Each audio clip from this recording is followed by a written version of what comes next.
дундын бүс ярилцлага нэвтрүүлгийн ээлж дугаар та бүхэнд хүрэхэд бэлэн боллоо. За бид энэ удаад студидтэй байгаль орчин уур амьсгалын өөрчлөлтийн сайд Монгол Засгийн газрын гишүүн улсын их хурлын гишүүн Батбаатарыг урьсан байна. За дундын бүс ярилцлага нэвтрүүлэгт тавтаа морилт. Баярлалаа. Та бүхэнд бас энэ өдрийн мэнд хүргэе. Би таныг танилцуулахдаа нэг зүйлийг чинь дутуу танилцууллаа. Энэ бол иргэний зориг ногоон намын дарга гэж танилцуулаагүй. Дарга чим шиг, биш чим шиг байдалд орчлоо. Энэ яг юунаас болоод одоо зөрчилдөө үүсч юу танаа нам дотор. 4 гишүүнтэй нам маань 4 жил болоог бол хагарч бутрах юм. За. Дундын бүс нэвтрүүлгийн одоо хөтлөгч нөрөө. Тэгэхээр Эгэл телевизийн одоо удирдах зөвлөл юм уу, тууз юм уу, хувь нийлүүлэгчид гэж байгаа бах. Тэдний урлагийг хаа нэг газар хэн нэгэн хүн зарлаад хуралдуулаад тэгээд одоо Эгэл телевизийн биш гээд өөр нэртэй телевиз болчлаа гэвэл өөрөө зөвшөөрөхгүй юу. Нэгдүгээр энэ тухай хэлмээр. Хоёрдугаарт нь Монгол улсад улс төрийн 37 нам байгаа. 37 намыг онцгой хурал нэрийн дор төлөөлийн төв байгуулгана.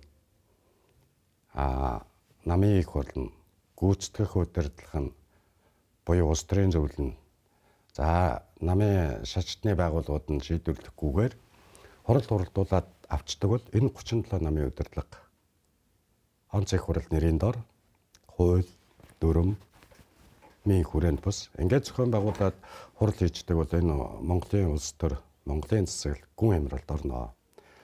126 гишүүнтэй улсын их хурал байгаа. Улсын их хурлын 126 гишүүн хуралдчихэж тэр 126 хүн нэрээрээ сууж байж хууль баталдаг. Тэгэхэд хаа нэг газар 126 хүнийг аль нэг байшин барилга дотор түрээсийн төлд суугаад хуралдаад улсын их хурлын хууль батлаад эхлүүл юу болох вэ?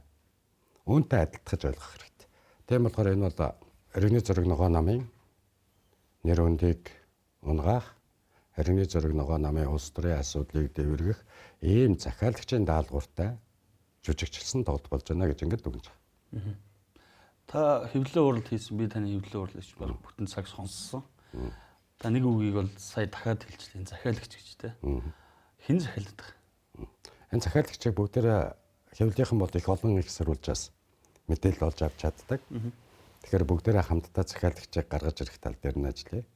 Захиалагч байгаа гэдгийг нь бол бид бүгд манай намын гишүүд бүгдээрээ мэдчихэж байгаа. 2000 оны 3 сарын 9-нд байгуулагдсанаас хойш иргэний зориг ногоон нам 2001 онд иргэний зориг ногоон намд чинь ингээ ийцэн гэж анх байгуулагдсан цагаас хойш хэд хэдэн намууд нэгдэн нэлсэн байдаг. Тэгээ 2001 онд Дашнямгоог Монгол улсын төрийн тэргүүн ерөнхийлөгчийн сонгуульд парламентд суудах бүхий намын хувьд иргэний зориг ногоон нам нэр дэвшүүлсэн байдаг. 2001 оноос өнөөдрийн 2026 он эрхчлээ 27 он хүртэл энэ хугацаанд өнөөдрийг хүрэх хугацаанд иргэний зориг ногоон нам ерөнхийлөгчийн сонгуульд нэр дэвшигч тодруулж байгаагүй. Парламентд суудал бүхий ирэх бүхий байх цаг хугацаанд одоо иргэний зориг ногоон нам парламентд суудал бүхий бусад намуудтайгаа адилхан 2027 оны ерөнхийлөгчийн сонгуульд нэр дэвшүүлэх ийм ирэх бүхий үндсэн хуулиар ирэх бүхий субъект болж байгаа улс төрийн намын хувьд. Тэгэхээр жилийн дараа болох ерөнхийлөгчийн сонгуульд иргэний зориг ногоон намаас тоглоомын дүр тодруулж дэвшүүлэх үгүй бол иргэний зориг ногоон намыг сонгуульд оролцуулахгүй байх энэ улс төрийн захиалга эхэлсэн хэдэн ангид жүжигээ тоглож эхэлж байна гэж ингэж ойлгож байна. Улс төрийн тоглоом та хэдэн анги эхлээд ингэ явж гин гэж байна. Энийн нэг хэсэг нь танаа намын дүрмийг бүртгэхгүй байгаа явдал мөн үү? Үгүйсэхгүй. Үндслэлийн та маш ойлгомжтой хэлж байна. Таны намын дүрмийг яагаад дээжүүг бүртгэхгүй яваад байгаа? Би бас харсан дээжүүгээс сүүлд мэдээлэл авахд танаа намын чинь нөгөө дүрмийг бүртгүүлэх өргөдлөө 2-3 удаа буцсан юм билээ те. За дээжүүгээс бүртгэхгүй байгаа хамгийн сүүлийн 2026 оны 1-р сарын 23-ны өдөр хуралдсан дээжүүхийн бөгшөөгчийн хуралдаанаар 10 дугаар тогтоолыг гаргасан. Тэнд нийтдээ 10 хэдэн намыг бүртгээгүй. Тэр хурал дээр 1 сарын 23-нд хуралдсан тэр хурал дээр хэлсэн асуудлууд дотроос нэг ч намын бүртгэлийг хийгээгүй. Намын дүрмийн шинжилсэн өөрчлөлтийг гэсэн үг. Тэгэхээр тэр өөрчлөлтийг бүртгэж аваагүй бүгдийг нь нэгэн жигд буцаасан. Нэг ч нам босгод аваагүй. Тэгэхээр би бол бодож байна л да ингээд улс төрийн намууд бас ч гэж тодорхой хэмжээнд хуульчдын дэмжлэгийг аваад өөрсдөө бас хуульчдаа тодорхой хэмжээнд зөвлөгөө аваад дээд шүүхийн сонгуулийн ерөнхий орооны сургууль семинар харилцан ярилцлага энэ бүх зүйлээр суурлаад намынхаа дотоод улс төрийн амьдралыг тооцоод ингээд дүрмээ батлуулж байгаа. Тэгэхээр бүгдээрээ ийм дүрм нь батлагдгааргүй хэмжээнд хийгдэж гинүү гэдэгт бас эргэлзэж байгаа. За энэ хүү дээд шүүхийн хурлын шийдвэр 2 сарын сүүлээр алавдсан. Алавжаад 3 сарын 2-нд дээд шүүхээс бид нар хүлээж авсан. Тэрхүү тогтоолд урдснаар алавдсан тогтоолыг хүлээн авснаас хойш 60 хоногийн дотор зөрчлөө шийдвэрлээд засварлаад өөрчлөөд ингээд дахин өргөн бар гэж байгаа. Ер нь дээд шүүх бол шүүхийнхаа хувьд шүүх засаглалын хамгийн дээд байгууллага улс төрийн намын тухайд бол бүртгэлийн байгууллага байдаг. Бүртгэж авдаг. Намын дүрмийг баталдаггүй байхгүй үү дээд шүүх. Тэгэхээр улс төрийн намын тухай хуулинд нийцэж гэнүү нийцэхгүй байна уу гэдгээр бүртгэж авдаг. За ардчсан намын дүрмийг бол тодорхой заалтуудыг нь төдгөлзүүлээд тэгтээ бүртгэж авсан. Тодорхой заалтуудыг дээд шүүхийн тогтолцоонд тэгж гарсан байдаг юм байна. За сая бүртгэж аваагүй зүйл дээр 3 үндслэл тавьсан. За улс төрийн намын тухай хуулиар гүйцэтгэгчтэй байгууллага, төлөөлөл удирдах төв байгууллага, намын их хурл гэсэн. Эрх барих дээд байгууллага гэсэн. Ийм 3 байгууллагатай байх ёстой. Тэгээд дөрмийн ороо буюу хяналтын байгууллага байх ёстой гэж ингэж үздэг.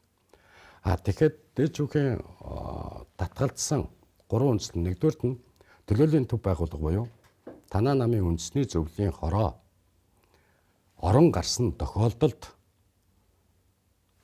их хурчин 4 жилд нэг хурлаж байгаа шүү. Энэ хооронд орон гарсан тохиолдолд үндэсний орооны гишүүний орон гарсан зайн дээр нөхөн сонгуул зарлаад оруулаад батлах нь намын их хурлынхаа бүрэн эрхэнд талдсан байна гэж нэгдүгээрт нь үз. Хоёрдугаарт нь дөрмийн ороо буюу хяналтын байгууллага нь орон гарсан тохиолдолд үндэсний ороо хуралдаад орон гарсан зайд нь тодорхой этгээдийг оруулаад батлана гэдгийг бас намын их хурлаараа шийдэх зүйлийг эрхийг үндэсний ороонд авсан байна гэж үзсэн. Ийм байд.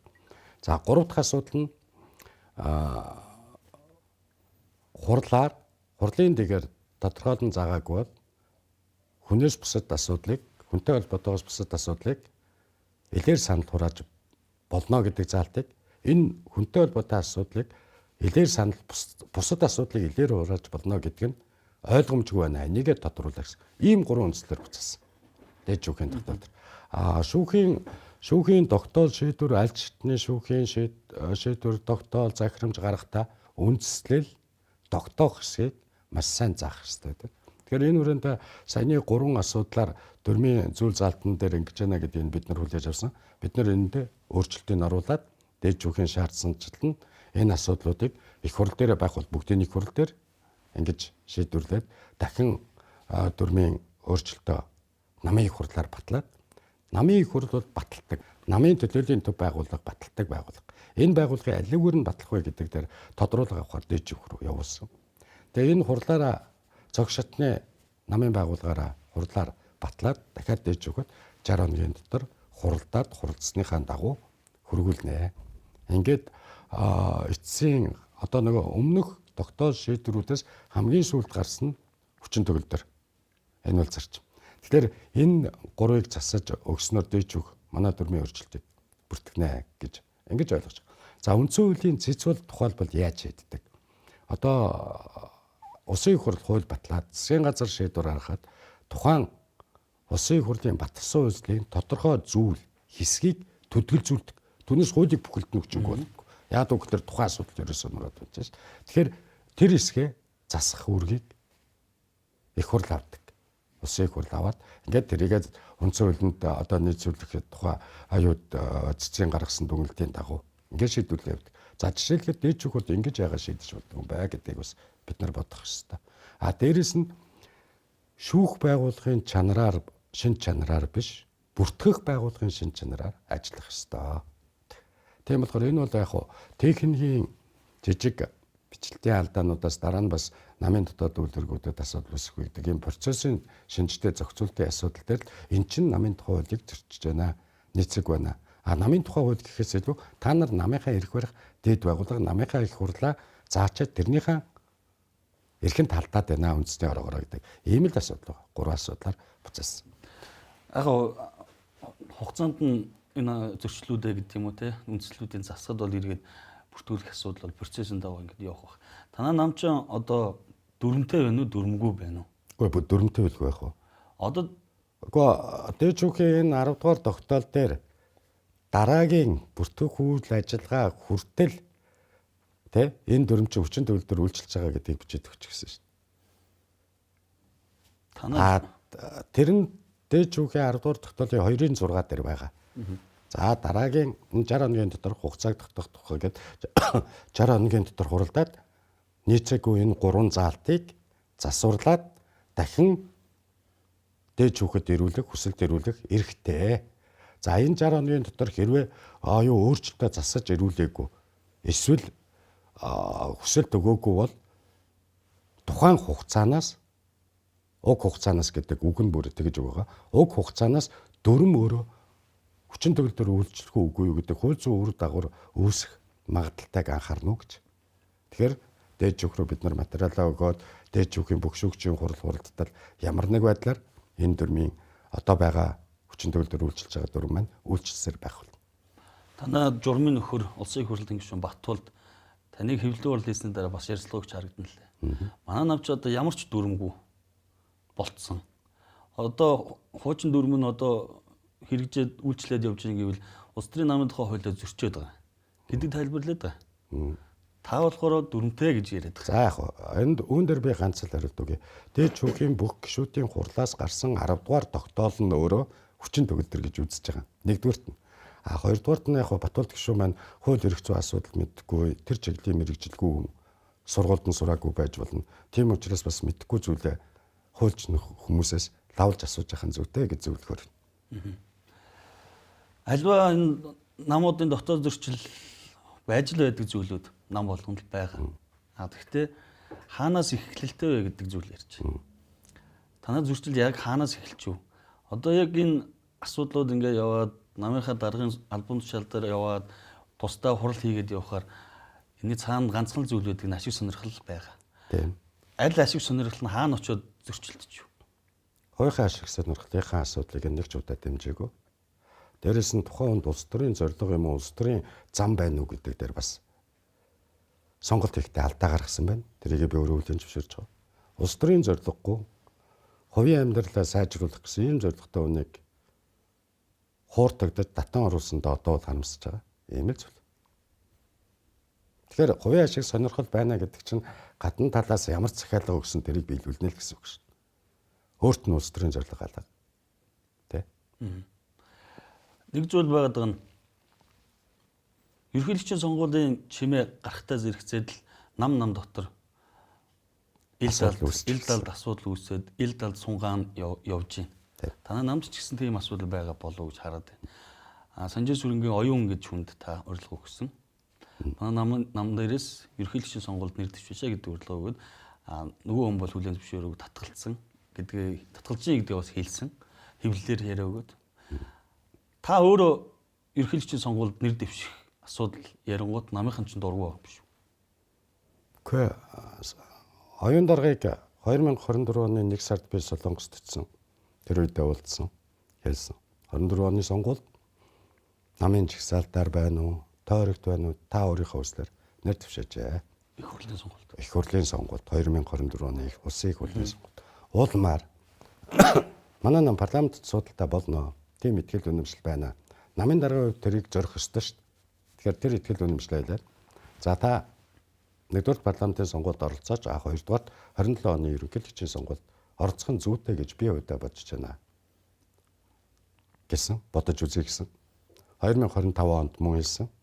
Сая бол өөрөө бол хүлээн зөвшөөрөөгүй биш. Нэгдүгээр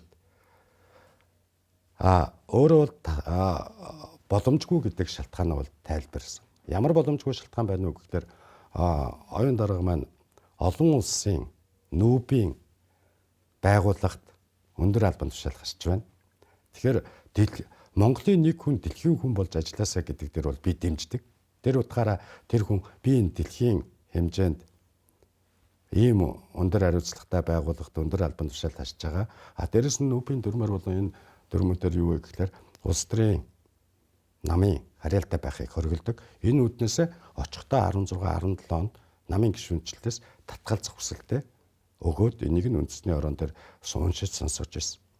Тэгэхээр энэ хүн нэгдүгээр намын гишүүнчлэлгүй, хоёрдугаарт нь Монгол улсаа төлөөлөөд НҮП-ийн хэмжээнд ажиллаж байна гэдэг нь Монголын дотооддох улс төрд орохоос илүү чухал, илүү сонирхолтой, илүү ач холбогдол үр дүнтэй байж магадгүй. Тэгэхээр энэ хашиж байгаа зүйлийг нь бол албан тушаалыг нь ажил үүргийг нь би хүндэтгэн үзсэн. Хаширч өөрөө энд үндслэр өөрийнхөө нэр дэвших боломжгүй байгаа тухайга илэрхийлсэн. Мөн ерөнхийлөгчийн сонгуулийн тухай хуулийн дээр ч гэсэн зарим зүйл залтуудыг анхаарч харах хэрэгтэй байна. Тэгэхээр энэ үүднээс нь бид нар ойлгох хэрэгтэй. За миний тухайд. За мэдээж улс төрийн намын гишүүд байж байгаа. Олон гишүүд намын дарга хариуцлагаа өрөөд явах хэрэгтэй гэж. Намын даргын ажлыг албыг эрхэлж байна гэдэг чинь намынхаа өмнө, олон түмний өмнө, иргэдийн өмнө хариуцлага үрж байгаа нэг хэлбэр мөн. Албан ёсны үүрэг. Тэгэхээр үнэхээр энэ нам дотор хэлцүүлэг өрнөд хамгийн сайн нэр дэвшигч 27 онд тодорхойлох хүртэлх хугацаанд альч намын дарга нар одоо 50-наас өрсөн ардын намын, ардчсан намын, иргэний зориг ногоо намын, хүн намын, үндэсний хвслийн альч дарга нар нэр дэвших ёстой, хариуцлага өргөх ёстой субъект бол улс төрийн соёл, онолын өвчтэй.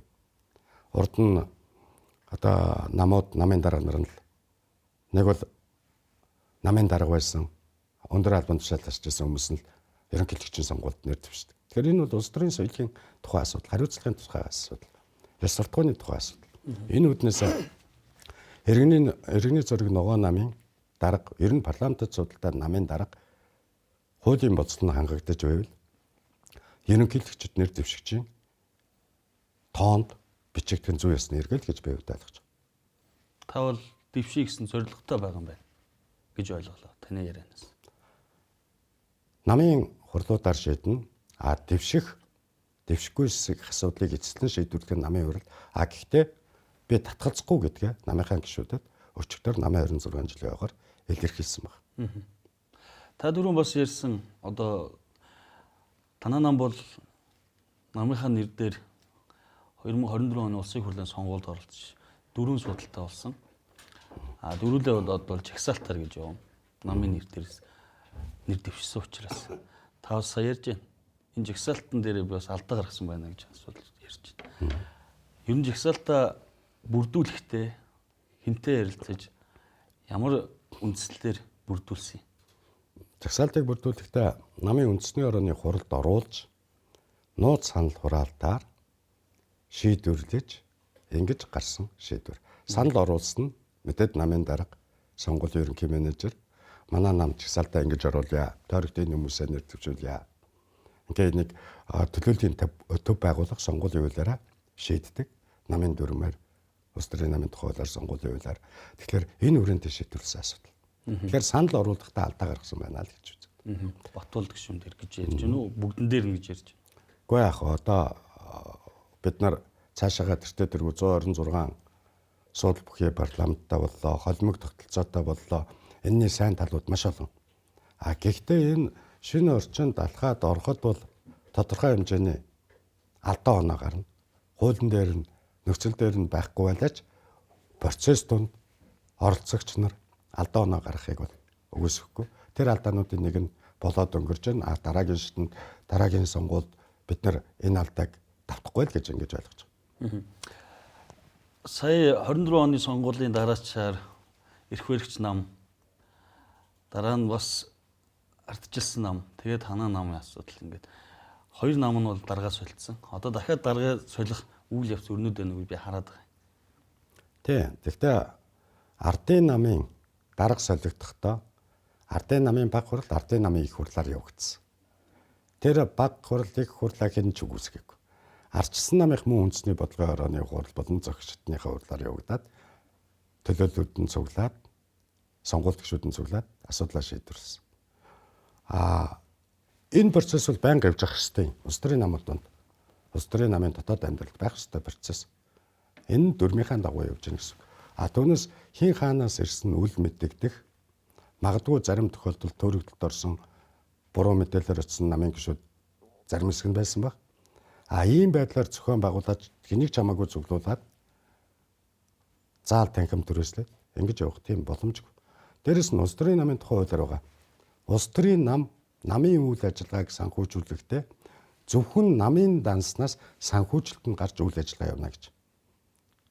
Бэлнээр ч юм уу те хуваараа ч юм уу өөр байгууллага хүний данснаас ч юм уу мөнгө шилжүүлж гүйлгээ санхүүжилт гаргах боломжгүй. Дахиад хуулийн зөрчлүүд үүсчихэж байгаа. Намын дүрмийн асуудал биш. Тэгэхээр ийм байдлаар шийдэх боломжгүй юм аа. Тийм болохоор иргэний зориг ногоо нам байна уу, бусад намууд байна уу? Энэ намын дотоод амьдрал хууль дүрмийнхаа хүрээнд явсаар байх болно. Цаашид энэ бусад намууд байна уу, манай нам байна уу? Үл хамааран энэ бол явж явах хэрэгтэй ажил. Даргаа солих хэрэгтэй, үл солих хэрэгтэй. Солихгүй гэж үзүүл солихгүй явах хэрэгтэй. Бүрэлдэхүүндээ өөрчлөлт оруулна гэвэл оруулах хэрэгтэй. Тийм болохоор энэ бол амьд урсгал организм. Гэхдээ энэ нь өөрөө дүрмийн дагуу явах хэрэгтэй. Шатраар хэлбэл таны тэрэг гів гинтгэн тэмээ шиг нүгэд бэрсэж аваа илтжүүл шатар туулах боломжтой. Тийм л асуудал гэсэн. Хэний ч хамаагүй цуглуулад заал танхим түрээслээ гэж та хэлж байна. 400-аад хүн ирсэн гээд ирж хурал хийсэн гэж Батболд гишүү ярьсан. Тэгэхээр тэр 400 хүн хэний ч хамаагүй гэдэг тодорхойлолтод орох. Танаа намын гишүүд байсан л байлгүй те. Үгүй 400-уудаа манай намын гишүүд биш шүү дээ. Тэ. Манай намын дэд дарганаар дөргийн дарганаар төлөөлөлтөд очсон. Цөөхөн намын гишүү бусд нь ерөөс огт танихгүй хүмүүс байна гэж л. Би бол очиж хараагүй болохоор мэдэхгүй. Гэхдээ манай намын бүтцийн байгууллагын дарганаар дундчны намын дарганаар гишүүдэд тань шүү дээ. Бие бинийгээ мэдэн шүү дээ. Огт энэ намд харагдаагүй хүмүүс зөндөө байлаа л гэж. 70%-ийг нь 300 орчим 300 өрөхгүй шүү дээ. Тэнд 400 ч цуглаагүй юм. 70% нь намын гишүүн бус хүмүүс байлаа гэж. Ингэж тайлбарлаж ирсэн. Энэ намд сонгуулийн үеэр нэг удаа ажилласан бүртгэл нь байна уу? Чи намын гишүүн бол ядаж дөнгөж саяхан жил хагас юм сонгуул болсон шүү дээ. 2024 оны сонгуульд ажилласан юм уу? Менежер хийсэн юм уу? Ухуулагч хийсэн юм уу? Ажиглагч хийсэн юм уу? Тийм ээ? Тэрнээс хойш намын үйл ажиллагаанд оролцсон юм уу? Тэрнээс хойш шатчтны хуралд ирсэн юм уу? Хуралдсан олон хурлууд үйл ажиллагаанд оролцсон юм уу? Оролцоогүй хүмүүс сууж байгаа. Магадгүй тодорхой хэмжээгээр компани бизнесийн нэгжийн төлөөллүүд хүмүүсээ суулгацсан байхыг үгүйсэхгүй. Цөөхөн тооны хүмүүс нь намын гишүүд байсан гэж би бол мэдж байгаа. Түүнээс биш бүгдээрээ намын гишүүн бол биш ээ. Та Иргэний зориг ногоо намын дарга. Танаа нам бол парламентод судалтай нам, улс төрийн хүчин болсон. Парламентод судалтай намын дотоод зохион байгуулалт дарга цэргийн зөрчилдөөн бол тэртээ дөрвөө сонгогчдод одон байна л гэсэн үг. Сонгогдсон учраас үргэлжлэл анхаарал татна. Тэгэхээр бас та эдийг бас сонгосон 70 мянган хүний саналыг авч гарсан учраас би тэнтэй намын дотоод асуудлыг ярихаас өөр аргагүй болчихдог. Та нам дотроо яг одоо хүлээн зөвшөөрөгдөх байдал чинь хэр вэ гэж харж байна. Одоо легитим чанар гэж ярьдаг та тий.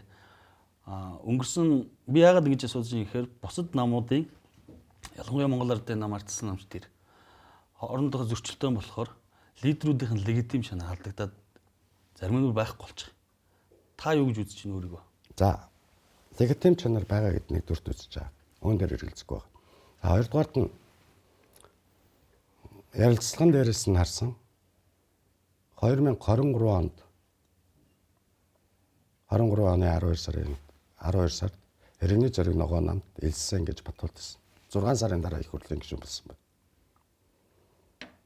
За улсын их хурлд нэр дэвшүүлэх хуулийн сүүлийн хугацаанаас хугацаа дуусахаас 4 хоногийн өмнө зарим нь намд хэлсэн. За тэр энэхүү онцгой хурал гэдэг зүйлийг зохион байгуулад байгаа хүмүүс нь 2023-2024 онд 24 оны орон нутгийн сонгуулиар намд хэлсэн хүмүүс байдаг. Тэгэхээр энэ өөрөө ой санамж тухайн байгууллагын үндэс зүйл, соёл, үзэл баримтлал энийг хадгалж авч чадж байна уугүй гэдэг асуудал. 2023 оны 12 сарын 30-нд би шинэ он гарч байгаатай зориулж одоо намын пэйж утсан дээр байж мэдлэгээ төвшүүлсэн. Тэр мэдлэгээ дээр 12 сарын 9-нд бид нар намын дүрмээ өөрчлөөд тэрийг маань 23 оны 12 сарын 9-нд өөрчлөгдсөн намын дүрмийг дээж өг бүртгээд авчихсан. Бүртгэлтэй хүчин төгөлдөр. Тэр дүрмээрээ өнөөдрийг хүртэл ингэ явж байгаа. Тэгээд түүн дээр мэдлэгээр дээр би иргэний зориг ногоо нам, ард түмний тайнц, олон түмний энэ дэр байх болно. Улс их орныхоо төлөө зүтгэж гэж байгаа хүмүүс үйл энэ тайз энэ дээр гарч ирж төрийн сонгуульд оролцооч гэдэг уриалга гаргасан. 24 оны 2 сарын 5-нд ардын нам арчилсан намаас бусад 35 нам нэгдэж хамтарч улс төрийн сонгуулийн хувьсгал хийгээч гэж уриалгыг иргэн хүний хувьд намын даргын хувьд биш бүх намуудад хандаж гаргасан өөрийнхөө намд ч гэсэн намын удирдлагын бүрэлдэхүүнд тэрийг концепцээ үзэл санаагаа тайлбарсан. Танилцуулсан. Харамсалтай нь тэр зүйл яваагүй. 24 оны сонгуульд бид нар ороход 23 оны 10 сарын 13-ны улсын дэд шүүхийн бүх шүүгчийн уралдаанаар намайг намын даргаар бүртгэж авсан байдаг.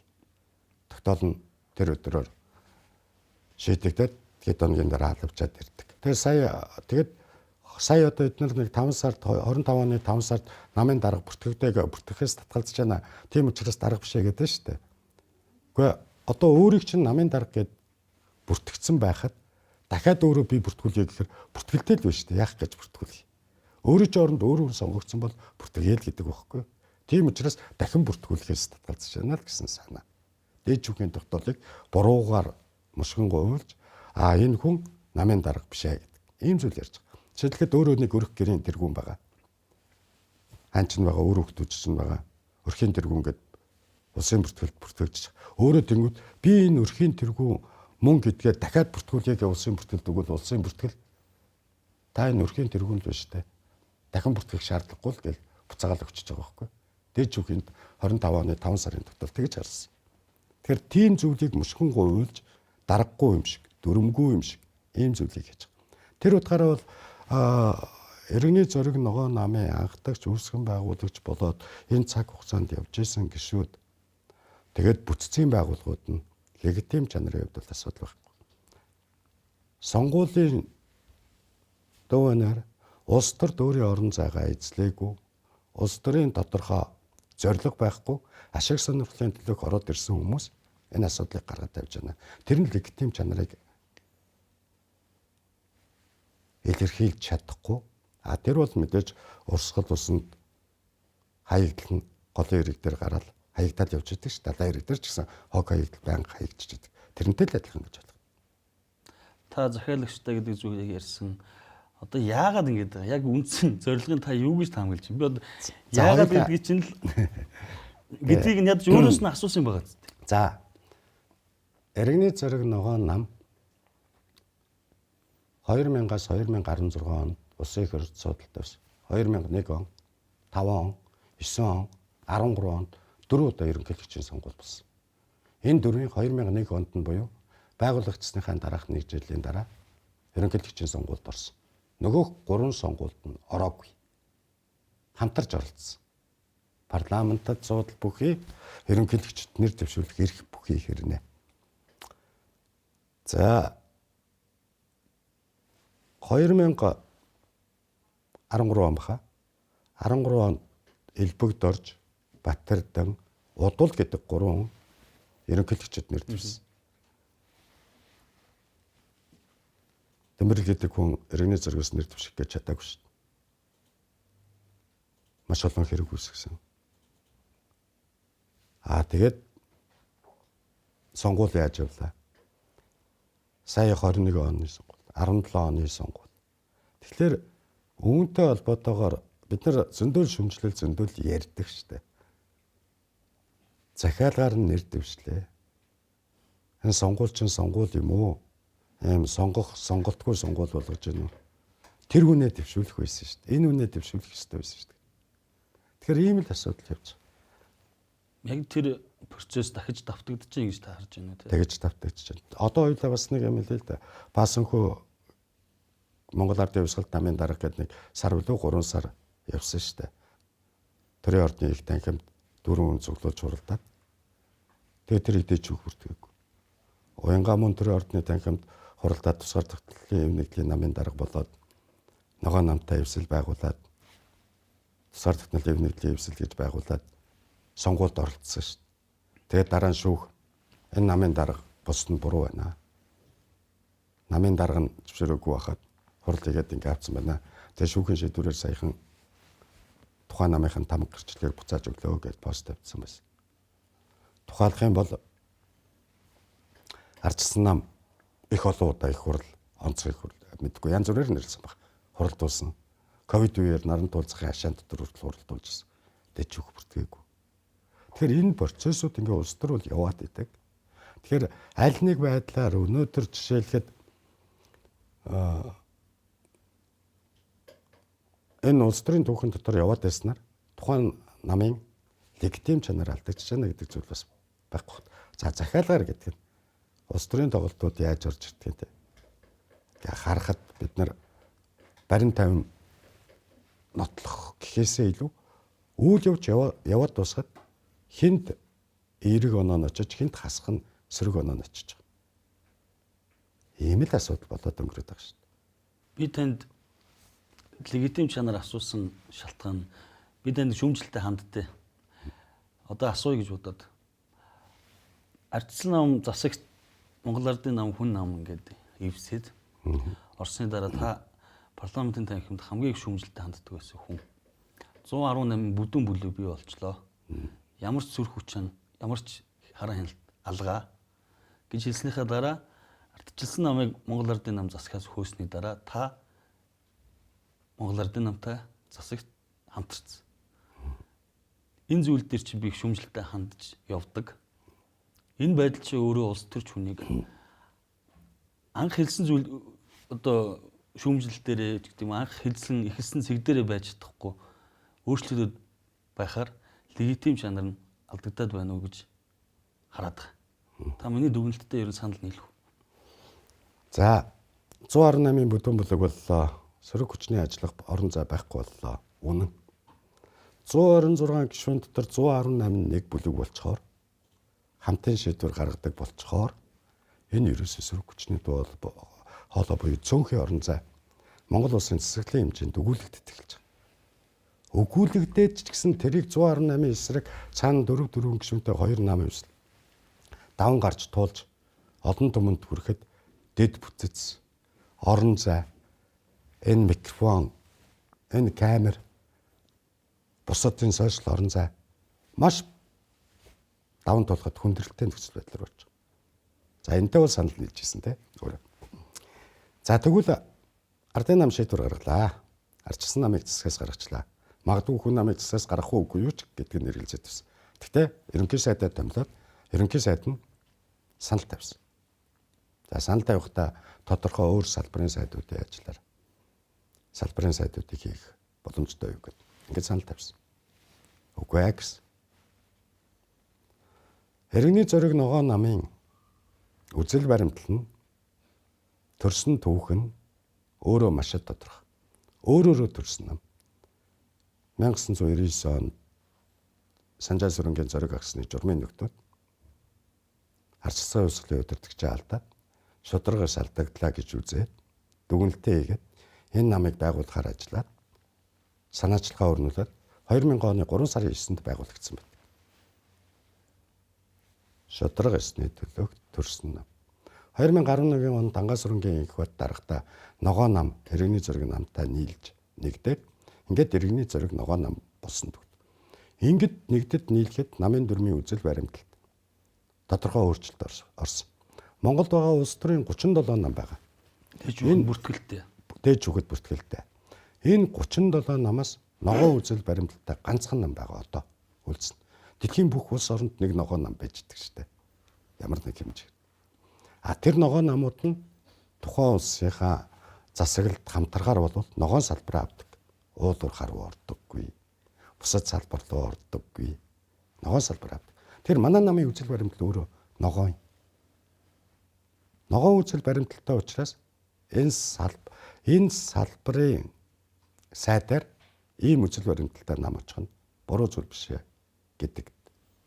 Манай намын улс төрийн зөвлөлийн гишүүд санал нэгдээд нэлж улс төрийн зөвлөлийн хурлын шийдвэрээр засагт хамтрах хэсгийг эзэслэн шийдвэрлэсэн. Тэгэхээр үзэл баримтлалынхаа төлөө явж байгаа. Түүнээс биш магадгүй одоо ерөнхий сайдын санал болгож байсан өөр яам юм өөр сайдын албан тушаалд очисон бол энэ бол бас нэг өөр нэг шалтгаан үзэл баримтлалынхаа төлөө явж байгаа шалтгаан. Намын үндсэн үзэл баримтлал. Хоёрт нь сөрөг хүчин нэгэнт бий болчлоо. 42 гишүүнтэй. Улс төрийн нам засгийн эрхээс гараад тусдаа сөрөг хүчний үүргээ гүйцэтгэж эхэллээ. 42 гишүүнтэй сөрөг хүчин, 4 гишүүнтэй үндэсний эвсэл, 4 гишүүнтэй иргэний зориг ногоо нам. Тэгэхээр надаар л дутуу гэж болчих жоо. Надаар дутуу гэж биш. Тэгэхээр бид иргэний зориг ногоо нам нэгдүгээр үзэл баримтлалынхаа төлөө засагт хамтрахыг зөвшөөрж буюу дэмжсэн. Хоёрдугаарт нь иргэний зориг ногоо нам Монголын ногоон салбар уналтанд орсон байгаа. Энэ нөхцөл байдлыг өөрчлөх ёстой гэдэг үгс.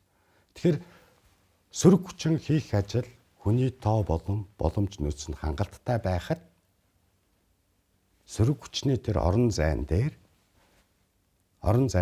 өрсөлдөх шаардлагагүй маа гэж улс төрийн хувьд өгүүлэлт гарсан. Энэ үүднээсээ засагт хамтарсан. Одоо байгаль орчны чиглэлийн 15 хууль бэлтгэгдээд бэлэн болж байна. Энэ аврын чуулганаар 8-аас 11 хуулийн батлуулгаар зорж ажиллаж байна. Эрх намрын аврын чуулганаар үлдсэн 4-6 хуулийг нь улсын их хурлаар батлуулна гэсэн ийм зорилготой ажиллаж байна. COP17 цөлжилтөй тэмцэх талуудын 17 дугаар баг хурал Монгол улсад нүүбийн 197 улс нүүб өөрөө оролцсон ийм хурал зохион байгуулагдаж байна. Энэ бол нүүбийн хурал, Монголын хурал биш. Улс төрийн хувьд та ингээд одоо засгийн газрын гишүүн аливаа салбарыг толгойлж ажиллаж байгаа сайд нэг легаси үлдээх гэж хичээдэг. Таны хувьд яг энэ салбарт юу үлдээх гэж зорж байна? Салбарын эрх зүйн асуудлыг бүрэн шийдэж үлдээх гэж зорж байна. Нэгдүгürt. Салбарын эрх зүйн асуудал гэхээр байгаль орчны багц хуулиуд бүгд сайжруулах, өөрчлөх шаардлагатай зүйлүүдийг өөрчлөөд ингээд. Хоёрт нь Монгол улсын иргэд байгаль орчны одоо хамгаалал энэ чиглэлийн асуудал дээр иргэдийн оролцоог бий болгосон нээлттэй зарчмыг үлдээхийг зорж байна. Ийм л хоёр зүйл байна. Дээрэс нь уур амьсгалын өөрчлөлтийн асуудал, усны асуудал хоёр дээр туйлаас анхаарч байна. Одоо сөрөг хүчний орон зай дээр бид нар өрсөлдөхгүй гэдэг засгийн газарт орхоо бол шийдсэн юм байна. Гол нь энийг зүйл сонир зүйл асуух гэдэг. Сайд болж байгаа хүн бол хүний нөөцтэй болно. Төсөв захиран зарцуулга эрхтэй болно. Сайд болохоор сайд хүний сул гишүүн байж байгаа сайд болчоор хувийн амьдрал зан ааш хэр өөрчлөгддөг юм бэ? Үгүй одоо 20 гаруй жил улс төрд явлаа. Тэрнээс өмнө 10 гаруй жил бизнес хийж явах үедээ 90-ад онд чинь би бас Монголын тэргуун бизнесмэнүүдийн нэг байсан шүү дээ. Тэр хүрээнд багтахаар. Тэгэхээр энэ оронд өөрчлөлт ороогүй шүү дээ. Урд нь улсын их хурлын гишүүн хийгээд үтсэн, ерөнхий сайдын зөвлөх хийгээд үтсэн, дүүргийн иргэдийн хурлын төлөөлөгч хийгээд үтчихсэн. Улс төрийн салбарт одоо том намын гэж ярьдаг да. Тэр хэсэг тодорхой хэмжээнд нь улс төрийн шатнуудаар нь яваад үтцсэн.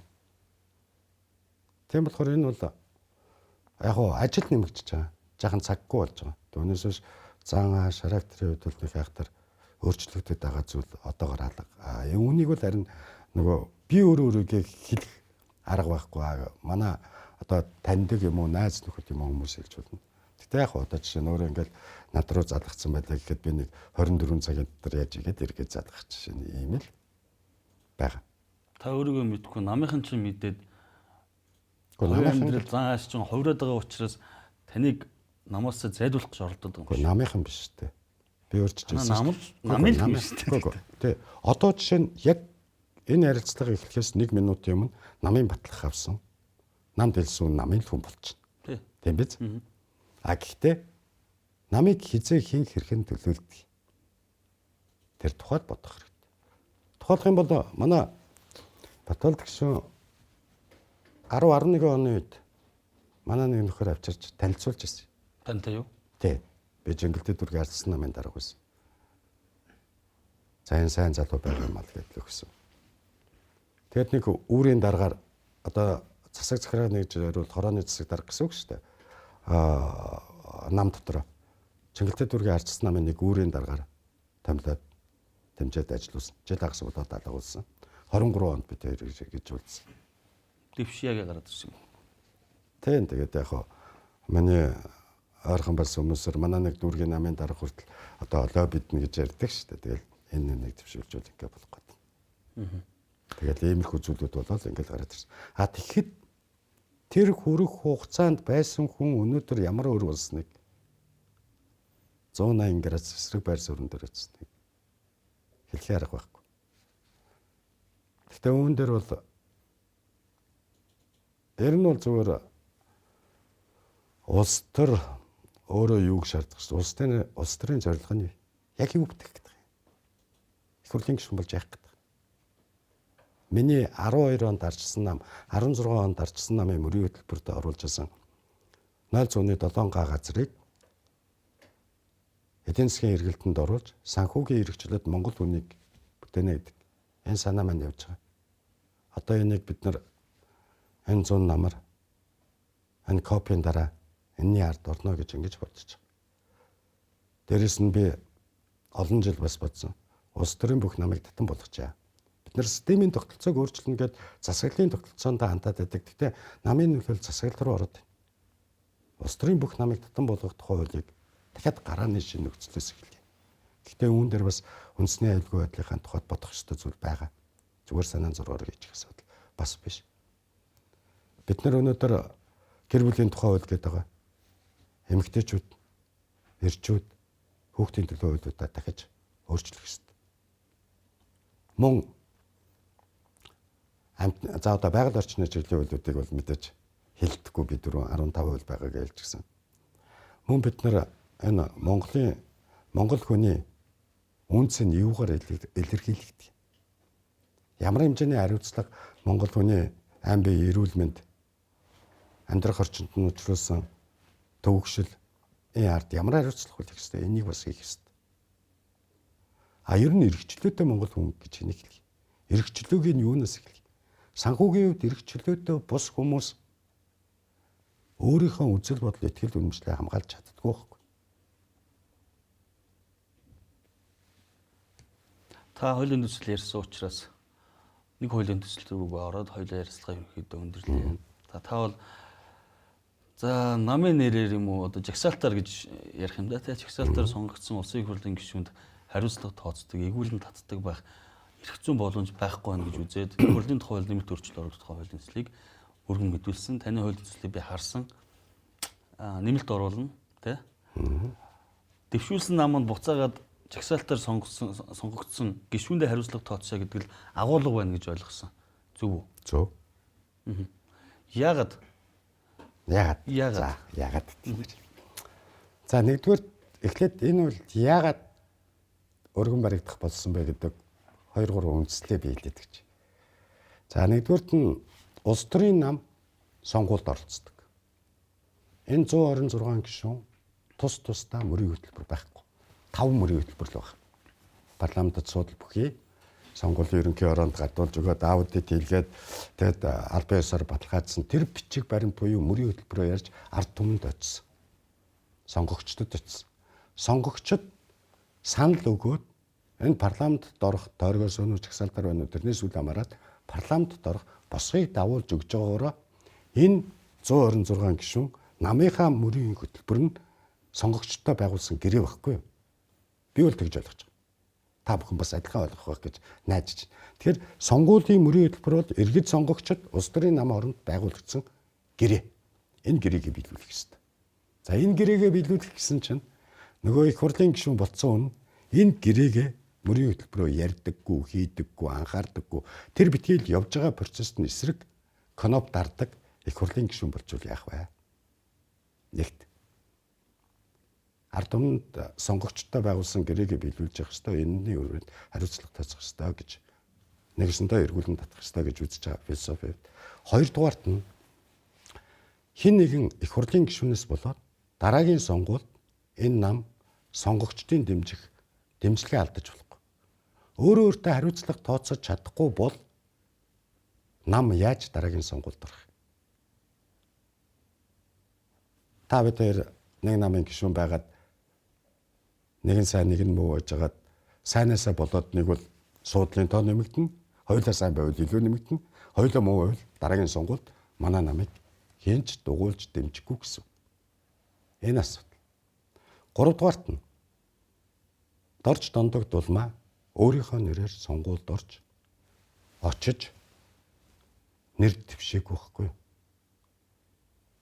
Нам нь улс төрийн нам нь өөрийнхөө сонгуулийн мөрийн хөтөлбөрийг сонгогчдод үргээд сурчлагаагаа тэр хуулийн хугацаанд нь зохион байгуулад тэгээд сонгогчдоос санал авсан. Тэгэхээр энэ нам төгссөн санал. Дорж дондог дулмаа төгссөн санал биш. Тоолохын аргагүй. Хэн нэгэн санал авсан юм бэ? Авчирсан юм бэ гэж ярих аргагүй. Тэгэхээр нам төгссөн суудлын квотор улсын их хурлд сууж байгаа гишүүн намынхаа өмнө бас хариуцлага хүлээх ёстой болж байгаа. Улс төрийн намын дүрмийн хувьд өөрийг нь твшүүлсний хувьд. Ингэхлээр тэр зүйл нь байхгүй зөвхөн их хурл гэдэг гортог руу алхаж ороод босод бүх зүйл хамаагүй гэдэг байж болохгүй л гэдэг. Ийм үндслүүд гэж. За яагаад тэгвэл ганцхан энэ залтыг өргөн барьсан бусдын яга өргөцсөн бэ гэж асуух гэж байна. Асууж магадгүй. Тэгэхээр энэ хуулийг өнгөрсөн жил өргөн мэдүүлнэ хуулийн төсөл санаачилтна гэдэг зүйл хэд хэдэн хэвлэл мэдээллийн хэрэгслээр гарсан. Бутаатар Баярбаатар нар, Нарантуяа Наараа гишүүн одоо сая өөрөө нөгөө өөрийнхөө хуучин постноос гаргаж ирээд тэдэн сарын тэдний өдөр байгаа үстэй гэлж байгаа шүү дээ.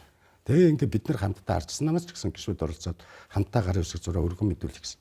Тэгсэн өнгөрсөн 100 намар юу болов? Засгийн газар өөрчлөгдсөн. Нэмээд үргэлжлүүлээд засгийн газар огцрохгүй үндсэн хуулийн асуудал мөн биш цэцгийн дүгнэлт энэ төргээд процесс явчихсан. Улс төрийн процесс. Ардын нам арчсан нам хоёр тал тундуур хуваагдсан. Тэгэхээр энэ чинь нөгөө хоёр намын нэг 50% нөгөө намынхаа 50%-тай нийлээд шүү дээ. Ингэж болох юм.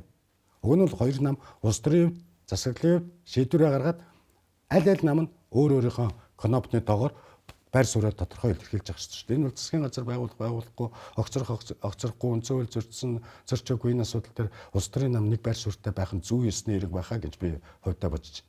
Тэгэхээр ингээд их хурлын гишүүд конопны 8 чинь болж болохгүй. Их хурлд сууж байгаа коноп дарж байгаа эрхээ хувийн ашиг сонирхол зориулах тийм нөхцөл байдал руу орж болохын тулд улс төрийн хаалтж. Тэгэд ийм нөхцөл байдал дотор нөгөө өргөн барьж байгаа хууль маань асуудал дагуулахаар нэгэсэндээ эрсдэлд ороод батлагдахгүй байх нөхцөлтэй болоод ирэхээр нь өнгөрсөн 100 намрын чуулганд өргөн барьж мэдүүлээгүй маа. Ингэж мэдүүлээгүй учир шалтгаан нь бол нөгөө хуулиа үр дүнтэй батлагдаасаа л гэж хүсэж байгаа шүү дээ. Тэгэхээр энэ асуудлыг шийдэгдэг учраас. Тэгэд энэ жил өргөн барьж байгаа. Өргөн барихдаа өөрийнхөө төсөл дээр байсан зарим зүйл залтыг хассан. Яг гэвэл ерөнхийлөгч бас өргөн мэдүүлчихлээ шүү дээ улсын их хурлд. Тэгээ ерөнхийлөгч өргөн мэдүүлж байгаа хууль дотор байгаа зүйлийг би өргөн мэдүүлж байгаа зүйл дотроо давхардуулж бичиж яах юм. За тэгээд 3 хуулийн төсөл явж байлаа. Нэг нь бол Нарантуяа Наараа гишүүний тангаргийн үгэн дээр нариулгын өөрчлөлт хийх зүйл явж ах шиг байсан. За энэ асуудлыг бол хаврын чуулган эхлээд нэгтгэхэд хилцээд явах байлгүй дээ. Таны түрүү ярьсан дээр бас нэг эрсдэл байна уу гэж хараад байгаа. Тавал кнопны 8 чинь байж болохгүй аа гэдэг зүйлийг ярьж байна тийм үү. Нөгөө талдаа намын дарга гэдэг юм уу, намын даргын одоо ярилцсан хүмүүстэй тий өөрсдөө тэр бүтцийн байгууллагууд нь илүү үзмжээр ханддаг болчихоё гэж бодоод байгаа. За чи одоо энэ намынхаа бодлогыг ингэхгүй бол би чамайг хариуцлага тооцоод эгүүлэн татна шүү гэд эсрэгээр айлгаад байх бидэ гэдэг л эрсдэл байх юм шиг харагдаад байна. байгаа тийм эрсдэл байлгүй байх. Тэгэхээр бид нар нөгөө бүх юмыг тооцож бодох хэрэгтэй. Тэгтээ 10 хэсгийн 90 хэсгийн эрсдлүүд ингээ аль аль талтай байж л байгаа шүү дээ. Тэгэхээр бид нар эрсдлүүдээ хамгийн бага байх төвшөнд дээрэс нь Монголын парламентын арчил хангагдаж байх Монголын одоо төрийн легитим чанар тий одоо хоёулаа сая улс төрчмөрч намын дараагийн дээргээ ярьлаа шүү дээ. Монгол улсын парламент бол мөнхөд оршин байх ёстой гэж би өвдө ойлгодог. Дэлхийд нөлөө үзүүлдэг энэ хоёр том гүрний дунд байгаа улс парламентын засаглалаас өөр засаглалтай байж болохгүй. Энэ парламент өөрөө сонгогч олон ард түмэндээ хүлээн зөвшөөрөгдөхгүй болчвол юу болох вэ гэдгийг бодох хэрэгтэй. Парламентынхаа дархлааг бид нар бас бодох хэрэгтэй. Тэгэхээр тэр нь илүү чухал зүйл л гэж би харж байгаа. Түүнээс ч тэр одоо жишээ нь улс төрийн намуудын альч миний ойлгож байгаагаар улс төрийн намуудын дарга нар намаасаа гишүүн хөөх эрх мэдэл байхгүй шин. Ямар нэг хурланч хөөх эрх мэдэл байхгүй. Аль нэг шатны дарга ч хөөх эрх мэдэл байхгүй. Ер нь улс төрийн намын тухай хуулийн дээр зааснаар дөрмийн ороо буюу хяналтын байгууллага одоо тэр нь ёс зүйн гэд нэрлэнүү, дөрмийн гэд нэрлэнүү тэр намаагүй хяналтын гэд нэрлэнүү тэр байгууллага нь шийдэх хэрэгтэй. Манай намын дөрмийг зөрчиж байгаа юм. Ингээд нам дотроо дандаа намынхаа эсрэг нураагаад байдаг хүмүүс ягаад тэр намд байх хэвчээ. Тэгнэ намын гишүүний батлах хавцсан байдаг энэ намыг үгүйсгэж нураадаг тийм хүмүүс ч байна. Энийг бол ер нь зөвхөн улс орны хэмжээнд гаргаж ирээд тавих юм бол тагнуул гэдэг шүү дээ. Тийм үст. Монгол улсын үндсэн язгуур эрх ашигын эсрэг үйлдэл хийж байгаа хүнийг нэг бол террорист, нэг бол тагнуул. Ингэж л нэрлэдэг шүү дээ. Олон улсад бусад улс орнчч дээр Монголын хууль зүйжиж гисэн байна. Тэгэхээр энэс үндэсний аюулгүй байдал, үндэсний оршин тогтнох чадвар тэр зүйлийн эсрэг байгаад байгаа хүмүүсийг бид нар буруугийн шууд буруу гэж хэлээд энэ болохгүй гэдэг. Тэгвэл намынхаа оршин тогтнох үндэс суурийг энэ нам цаашид парламентод төлөвшөд тогтоож үлдэх ёстой. Парламентын нам олон 10 жил яваасаа гэж би үзэж байна. Би өөрийгөө бол тодорхой намын урдлуудад илэрхийлдэг. Тэрний юу гэхээр би бол албаа хийж байгаа зэрэг юм аа. Хугацаанд дуусгаар дараагийн үедээ шилжүүлж өгнө. Ийм л бодолт. За цагийн нөхцөл байдалтай холбогдуулаад богино хугацаанд урилга аваад студ маань ирж цагийн бас асуудлуудтай холбоотой байр суурь үзэл бодлоо хуваалцсан танд баярлалаа. Эцэст нь хэлэхэд захиалагчаа олчвол хамтдаа алцгаая. эртгэн шиг зэлээр ээл гэж. За баярлалаа тань. За баярлалаа.